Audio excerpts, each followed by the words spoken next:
Hi, everyone, and it is wonderful to be here. Thank you so much for everyone who is joining today. We're actually streaming across X, formerly known as Twitter, LinkedIn, and also YouTube Live as well. So, sorry I'm a little bit late.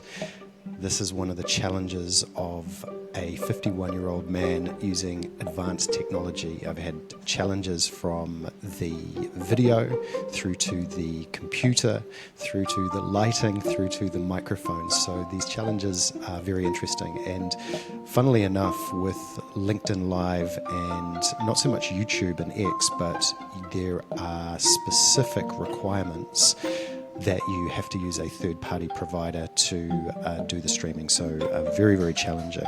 So just checking that everything is working okay, and it looks as though the microphone is working, which is fantastic. It looks as though the video is working, which is fantastic as well. And I'm ready to go. I can also see that we've got some people who have joined across YouTube and LinkedIn as well. So why don't we start? The purpose of today is to talk a little bit about something that I came across around 25 years ago, and that is Ikigai. Ikigai is something that was formulated in 1964, I think. It was in the 60s, and it came out of Japan. And the premise of Ikigai revolves around defining your purpose, but not in some metaphysical, spiritual way or something that is loosely defined. It is about defining your purpose with a very clear strategy and approach.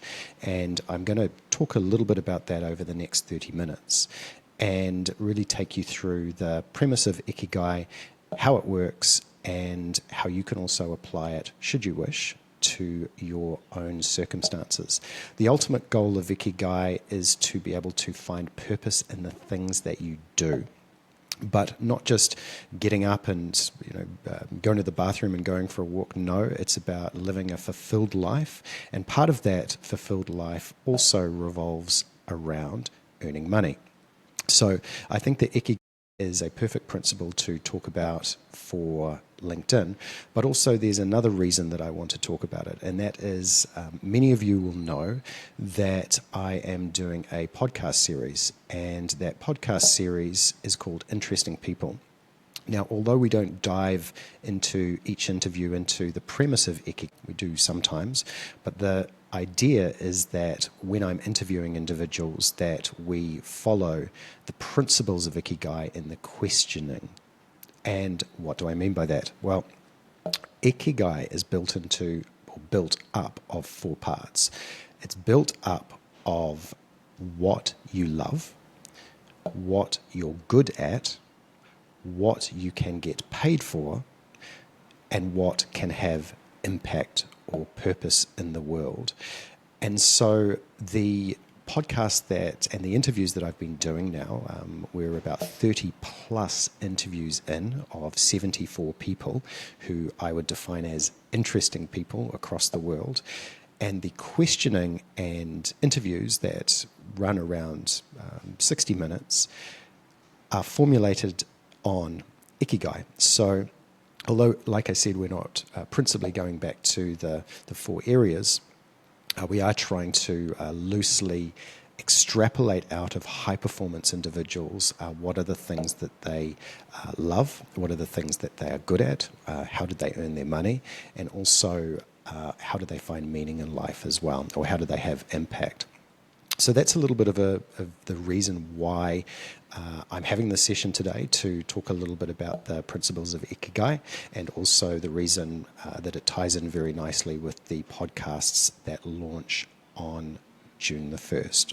So in very, very simple terms, and I don't know if this is going to show up on the screen, but if you wanted to apply Ikigai, you could very, very simply draw four circles. It's as simple as that. And in true Japanese simplicity, it's all about being able to understand something in a simple fashion and also apply it in a simple fashion. Now, when we look at those four circles, It is what's in the middle that's most important. So think of a Venn diagram. And most of us are familiar with that. There's three circles in a Venn diagram. And what we're looking for in, say, business is what is the part in the middle of those three circles? And that is the part that you want to focus on. And Ikigai is basically that. But there's 4 circles. So let's say you want to go through this process right now as we're having this session. Well, draw your 4 circles, and they should overlap in the middle. And then let's have a little bit of a example, and I can take you through my approach to Ikigai personally, and also how we can apply it to those 4 circles. Now, interestingly enough, I have 2 teenagers. One is nearly 18 and one is a little bit younger, and a big piece of their desire to, whether it's going to university, whether it's what they want to be, revolves around work that I did with my kids. Funnily enough, the 3rd time I did it was actually in Japan last year. And that work revolved around Ikigai, so taking them through those 4 circles. And of course, it's a little bit hard when you're 14 or 15 to understand, maybe you know what you love, but it may be a little bit hard to understand how you then extrapolate that out to building a career. But Ikigai helps you do that. So I'll take you through the process of Ikigai and how I've done it, and also how I've applied it to my children, and also maybe some similar anecdotes of the interviews that we've done, and the examples of what people love and what people get paid for, and et cetera, et cetera. So let's start. Let's start with the first circle. I'm not sure of exactly where those circles need to fit, but I always think of the top right-hand corner as what you love, and that's always the area that I start with. And when I say always the area, Ikigai is not something that you set and forget. It's something that you revisit over time as you mature. Any person in this world changes, and so we should change as well. And a big part of that is revisiting Ikigai as a manuscript to also reflect on what you have been and where you're going as well. So let's start with what you love. And I can imagine, I'll just use a perfect example, financial services. So I've worked extensively in financial services, most recently a number of times as a chief executive. And I would never come up with financial services as something that I love. In fact, I would almost suggest that there's very few people on this session. I see that we've got people from, we've got people from LinkedIn, we've got attendees from YouTube and X. I really doubt that many of us would say that we love financial services. However, what I do love is I love problem solving. I love data and analytics. And data and analytics is, it could be a pretty boring subject, but I actually have always loved to be able to look at pie charts, I was fascinated by standard deviations when I was at school, and bizarrely enough, I was never the smartest student, but in my 6th form, which is the last year of schooling in New Zealand, so I was about 15 years old, I actually came first in the entire school for economics, which is a really unusual thing because it was a good school and I was not particularly academically inclined. But what I really understood was, the simple economics of demand and supply, the simple premise of applying methodologies to business and generating revenue. So I love economics as well, although I don't have a degree in economics. I actually have a degree in ancient history, architecture, and classical studies with a bit of management. So very far away from what I actually really love. So I do love analytics. I do love the premise of being able to read data, information, being able to extrapolate it, and I also love business, and I have an entrepreneurial mindset. So that's a really good start. This is not about me, but have a think about what you love, and that is the first circle. I'll give you a great example. When I spoke with my kids, one of my kids absolutely loves cars. Now, maybe you could argue that being a mechanic is a great career path or not so great career path. I don't know. I don't have a view on it, and it's certainly been disrupted at the moment with what's happening with electronics, electrical vehicles, self-driving cars, etc. But that was a great start for him. That he loves the engineering side of cars. And so that would be an example of someone younger who, I love cars as well, but not as much as him. So what do you love? Let's put that in the first circle up there on the right. Then if we move over to the left, what are you good at? And I want to use an example of where, as you're moving across, it's really important to start filtering. So I'll give you an example. I'm really good at analytics. I've got enough experience to know and enough feedback to know that I'm very good at analytics and understanding data. So, and it's something that I love, but I'm not very good at mathematics. In fact, my maths is hopeless. And so what I know is I'm not going to put maths, even though mathematics is very important to analytics and it's a big part and it's a critical piece, I'm actually not going to put that in the next circle, which is what am I good at? So again, it's a flow as you're going through the various circles to be able to filter through and make sure that you're not adding in things that are contrary to the previous circle. So what am I good at? Well, I'm relatively good, and I think I have a proven track record on managing teams, motivation, working with multicultural teams. I'm also, what I believe, very good at is strategy and being able to look forward and seeing a macro view of businesses and life. I love to look at things in context. And from that perspective, you could argue that there are certain skills. So let's just say, what am I good at? Strategy, tactics, meeting objectives, entrepreneurial mind spirit, and analyzing data. So again, have a think about for yourself. What are you good at? And plop it very firmly into that left-hand circle. The next one I think is probably the most important, especially for our LinkedIn viewers as well. Maybe not so much for our YouTube viewers, it's a completely different segment. Maybe not so much for the X team. I know sort of most of my X followers tend to be in the cryptocurrency and Web3 space, but so this is probably important for you as well. So the third part is, what can you get paid for? And so let's kind of just hark back. So what I love is analytics. What I'm good at is entrepreneurial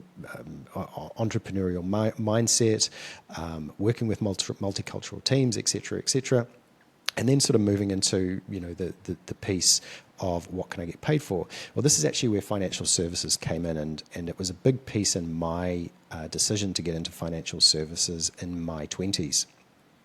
Previously, I'd been self-employed, I'd worked in real estate, but I had a degree that allowed me to kind of segue into financial services and start to build out a career to understand finance and to understand how analytics worked within financial services.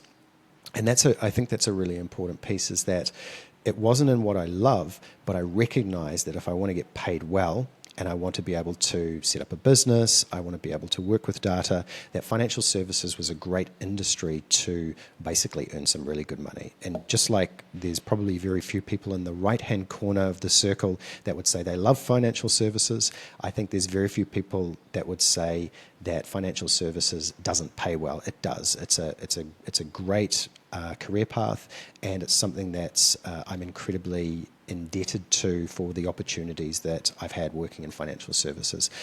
I've been a senior vice president in a large bank. I've been the CEO of a bank. And all of those pieces have really helped me build out what I think is a financial situation that fits my time and place where I am as a person living in Dubai. So very, very happy with that, and that's been primarily built around financial services.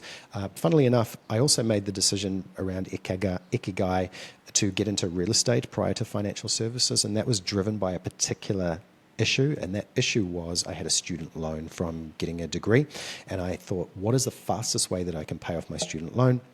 And actually getting into real estate, I actually became Rookie of the Year for the company that I worked for. I also was in the top 3 at one of the sort of better areas in the region of selling property in Auckland, New Zealand. And that part there really helped me pay off my degree. I paid off my degree in 1 year, when many people are still actually paying it off due to interest as well. So that piece there I think is really, really important. I am firmly I firmly believe that people should follow their dream, but the beauty of Ikigai is it helps you follow your dream with a practical manner. Okay, so have a think about that. Are you in the right career? Are you in the right industry? If not, can you apply your skills into a slightly different industry as well? But by using Ikigai, that can help you move to that next stage. And then lastly, as we get ready to finish up, is what can have impact. Now, when we talk about impact, and I'll be really honest, as a 25-year-old young man who found Ikigai and the premise in Japanese living, minimalism, and all of the things I love about Japan, the premise of having an impact as in a social impact, which is really what Ikigai is about, this is this fifth circle, really even thinking about that was a challenge for me because I was very selfish. I was very self-centered, focused on earning money, doing the hustle, building a business. And to be honest, I was not really that focused on that particular circle, but I had to fill it out. And again, that actually really helped me. So when I founded my first business, I was self-employed previously. I then worked in financial services, and then I founded a business called Switch. And that fifth circle became really, really important. It was a data business in financial services, giving basically mortgage leads to mortgage brokers so that people could refinance their mortgage and get on a lower interest rate. And actually, what I ended up doing was founding that business around the principle of a social entrepreneurship. You could argue financial services, mortgages, what has that got to do with social entrepreneurship? But the premise was the core foundation of that business, even though it was built on what we would call AI now, let's just call it advanced analytics, SQL Server, very traditional sort of Excel-based bulk data extracts. Although the business was founded on high technology, high knowledge, high impact, the core principle of the branding, the message, the intent, and the problem we were solving was actually about social change to get people to say, hey, I'm paying too much interest on my mortgage, I should refinance it. And of course, there is commercial benefits as a business owner doing that, but it was much more than just mortgage broking or working with people, working with banks. It was genuinely about every single part. In fact, the name Switch was all about getting people to really look at their bank and the fact that they were probably paying too much for their mortgage. So that's that kind of last part. What is the social impact you can have? What is the pride that you can take in getting up and doing something that you love, something that you're good at, something that you get paid for, and also something that can have impact. And if you can pull all of those four things together and package them together and meet in the middle of the sort of confluence of those four circles, that can give you true purpose in life. So that's why I love Ikigai. A very quick sort of example of that, I did a recent podcast, which again, they'll be released from June the 1st, a recent podcast with a fantastic entrepreneur. He was a great example of Ikigai because he set up a business, founded a business, exited a business that was all based around his passion, which was cars. And through doing all of those things, he's not only acquired beautiful cars, things that he loves and that he's genuinely interested in the mechanical side, he's also managed to exit and be able to get more really fascinating automobiles as well. So for me, Ikigai is a really big principle. I think that often we look at guys who are just kind of wandering around aimlessly, and often I look like that with very little purpose. Sometimes I've had team members that have looked at me like that, but there is actually there is method to the madness, and I would revisit my Ikigai maybe once every 9 to 10 months to make sure that I'm still on track, obviously outside of your normal objectives, your normal key results that you're looking to achieve on a day-to-day basis. But for me, I hope that I've imparted some interesting and thought-provoking ideas around Ikigai. It's a principle that drives me. I'm hoping that it's a principle that drives my children as well.